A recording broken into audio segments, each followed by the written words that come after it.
All right, welcome to this episode of Real Estate Fight Club. This is a series called What Would You Do, where we discuss professional standards committee cases and code of ethics violations. Here with me today is JimCamarata. Camarata? Ooh, I made you Italian. I am Italian. Oh, I made you. A Oh, it's different also Italian. Italian, right? Yeah, well, Camarata Camarata. is actually the name of a little town in the dead center of the island of Sicily. Wow, look at that. Well, back to your roots. I feel like it changed from Camarata to Camarata. No, I'm just kidding. Anyway, Keller You're right. Williams, JimCamarata, Minnesota, Yep. all the things. An Italian guy in the Scandinavian countryside. Ooh, it's rough. But I am quarter Norwegian, so I do qualify. So that's good. That's good. Yeah, Well, yeah. Jim, what are we talking about today? What kind of good juiciness do you have for us? Well, we're talking about a possible violation of Article 16. Which Now, says what? I Article love 16. violating all the articles equally. You're an equal opportunity. Okay. Yeah. 16-4 says realtors shall not solicit a listing which is currently listed exclusively with another broker. So in other I words, don't think people should violate that one. No, you have a legal agreement with a client and no other agent should ever interfere. Well, it's annoying. Well, it's also illegal and unethical. But I'm saying like also too, but like, I mean, look, sometimes it can happen accidentally, but you got to like backpedal quickly. But like, why would you, tell me what happened and then we'll see how I can like weasel my way in there. Okay. Let's just say Realtor A has a property listed. Okay. Showings, but it did not sell. Okay. So the listing died, it expired. Okay. Realtor B, I almost said Realtor number B, showed the property to a client. Sure. But the purchaser did not make a decision to buy that particular property. Okay. So listing expired. That prospect went back to Realtor B and said, I'd like to take a look at that house again. Would you show it to me? Sure. Okay, great. No problem. The agent reached out to the seller and said, I do have somebody that's interested. Showed it to them before. They want to see it again. May I? So the seller said, yeah, sure. The listing expired. I don't have it with Realtor A anymore. Well, there was also some time period that took place. So he said, there is a protection clause. Well, yeah, that only applies in our state, and I'm sure other states as well, is if they do not list it again. As soon as they list it with another realtor, it's out the door. Agreed. It's out the door. Yeah. But in this case, it was not listed with another realtor. The agent B reached out to the seller and said, are you still looking to sell? Got it. He said, yes. And I will list with you. Cool. So got a hold of the other buyer again and brought him through. And to make a long story short, that prospect said, yep, I want to buy it. Okay. So he did put it on the market.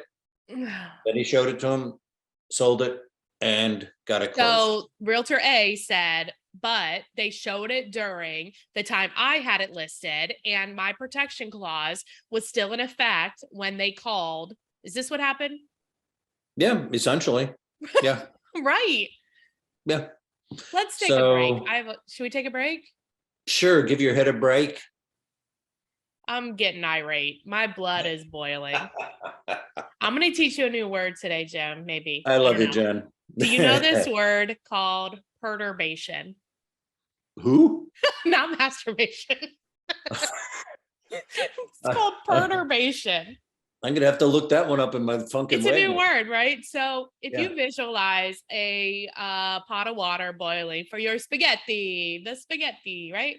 It's boiling, and at some point, like the top blows off, right? The perturbation is the boiling right before it goes crazy. Okay. And I feel that happen. My anger is doing that inside of my body. So that's why we need to take a break. But I'm glad I taught you a new word. Hopefully it's a real word and not a made up word. You can look Well, that. I'll look, like I said before, I'll look that up in my Funkin' Wagnalls. You're what? Oh, that's a real, like an old encyclopedia. It was Okay. called Funkin' Wagnalls. Your age is showing. I know. Cover your skirt. Okay. All right. Let me tell you about two of our favorite partners. The first one I want to tell you is my co-host, Monica Weakley. She, as you know, she loves social media. And so she has created a free product for you that is called Ghost Poster. And what it does is every week, every day of the week, you get Monday through Friday, you get a social media post for engagement, and you would literally copy and paste it. This is perfect for those of you that know you need to post on social media but don't know what to post. Go to ghostposter.com, GHOSTPOSTR.com. It's free. Do it. Get it done. The other one is our favorite. I just hired a new cyberbacker, another one. I'm sorry. In addition, a second cyberbacker. So what the cyberbackers are, they're virtual assistants. They take all of the stuff that you should not be doing off of your plate, and they take care of it and make you a better business owner. So I would highly recommend, if you're thinking of an assistant, transaction coordinator, a social media marketing manager, anything like that, check out Cyberbacker. Go to cyberbacker.com, input Fight Club, and get a special prize. All right, Jim. A special prize. I love special prizes. Like a Cracker Jack box prize. Yeah. Now you're just dating yourself. Yeah. They don't have Cracker Jacks? I don't know. Do they still make that? And do they put prizes in there? I don't know. I saw this meme that was saying, it was so funny. And it was a meme with a kid talking to a mom. And the kid was like, Mom, when you get that time of the month, blah, blah, blah. He was like, they should put prizes in the box. So, because you're so angry. And I was like, that's a good idea. They should put prizes. They should put prizes in the box. And the prize should be chocolate. Let's be honest. Okay. Back to the show. Oh, okay. So carry on. Go ahead. You tell me what happened. Yeah. So there was a period of time when the listing had expired. It was off the market, and Realtor B came in and listed the property with that seller. Seller chose not to use agent A again, and he got it sold. So to the client that agent B showed it to while agent A had it listed. Right.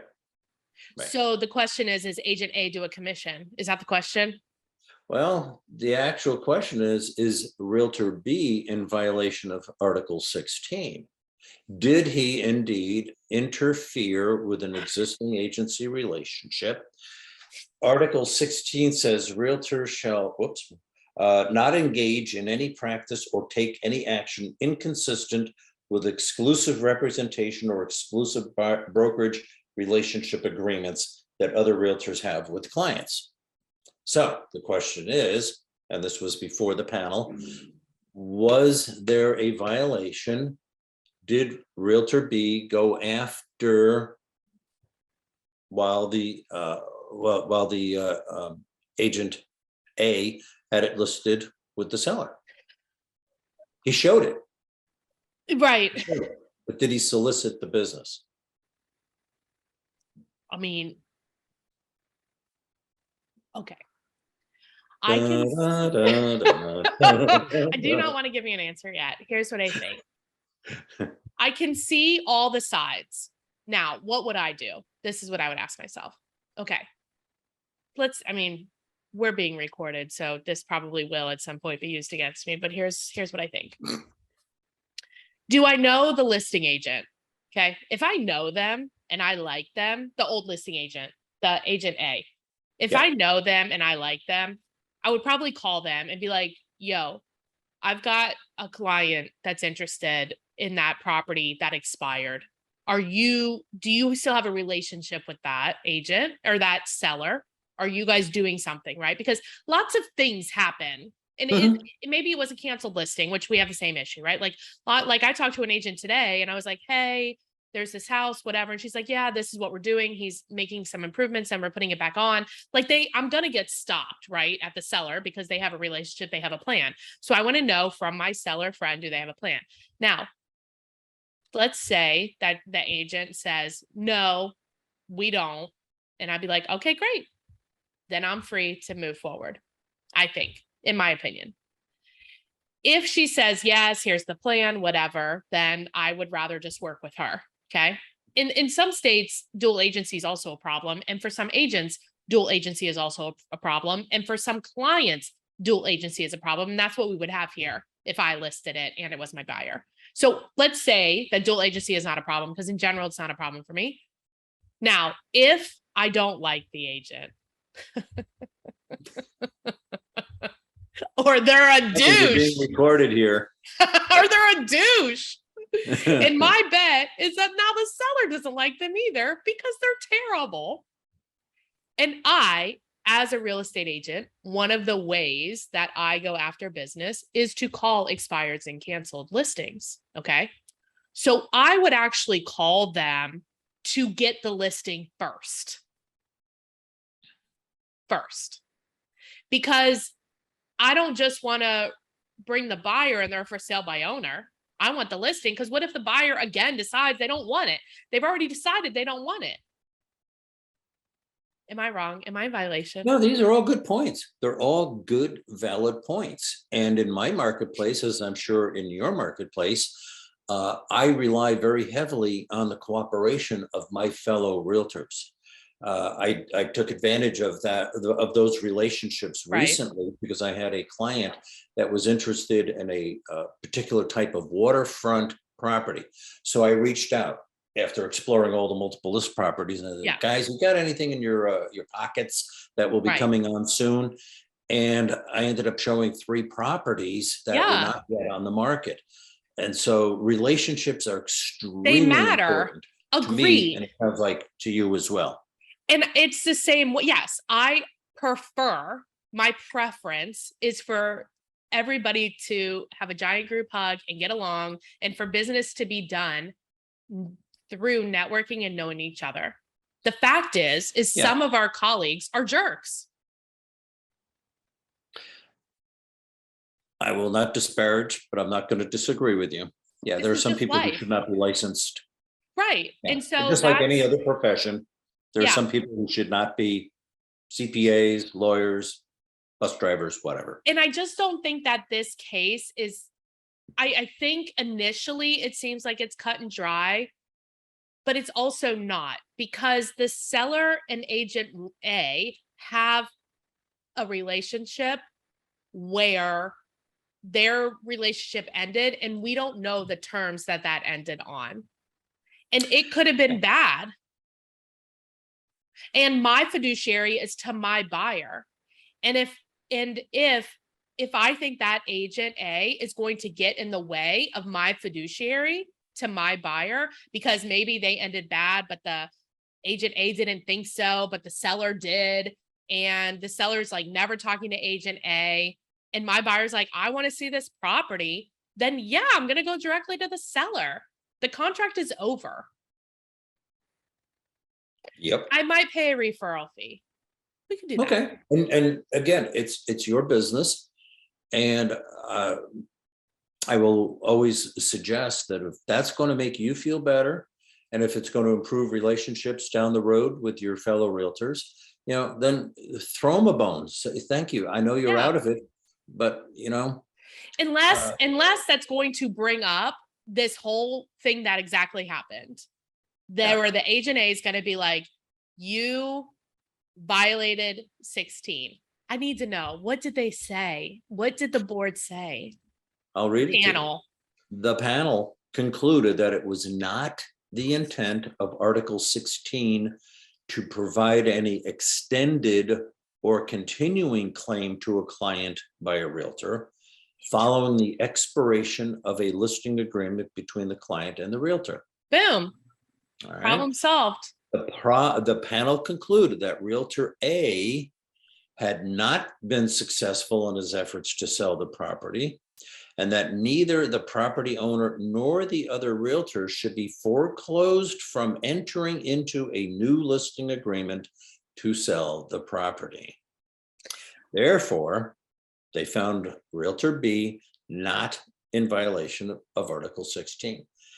So, and when we're on the panel, boy, a lot of stuff comes out that you just never know. So that's why we all have to keep poker faces, just keep asking questions. There's a lot of variables. There are a lot of moving parts. Yeah. So but I could also situation can be argue different. for it. I could also argue that even though the spirit of that rule is during contract, the contract actually reads that me as agent A is protected with that specific buyer. And I am due a commission. That's why you have to speak to your broker, because every state is going to be different. Every set of rules will be My a little broker bit stopped different. answering my calls. Just kidding. Just kidding. But She's seriously, like, oh you my know, God. I encourage my agents to let's talk about it. Let's Yeah. talk about it. Let's look at the circumstances, because it's not always black and white. Sometimes there's a lot of gray. Which is why we don't need rules in the first place, Jim. Oh, you are such a high D. Let's blow this shit up. That was a good one. Yeah, I thought you'd like it. Yeah. It Okay. is sticky and it is complicated and it does depend, right? Yep. I learned that word a long time ago from one of the board attorneys. He says, I'm going to give you the legal response. It depends. That's a direct quote. I like it. Yeah. Thank you, Al Munchauer. Thank you, Al. Yeah. Yeah, that was a good one. Thank you. I wonder All right. what you, the listener, thinks. Like, are you screaming at us right now? Maybe you are. Please hit us up on social or just text me. Yeah. Jim, if people have a referral for you in Minnesota or they want to get a hold of you, what is the best way? Either text or call 612-562-7461 or email me, JimCamarata, with an A at the end, not an O, JimCamarata@kw.com. We should legally change your name. All right. Well, thanks for being on. See ya. Don't forget to hit the subscribe button so you don't miss a podcast.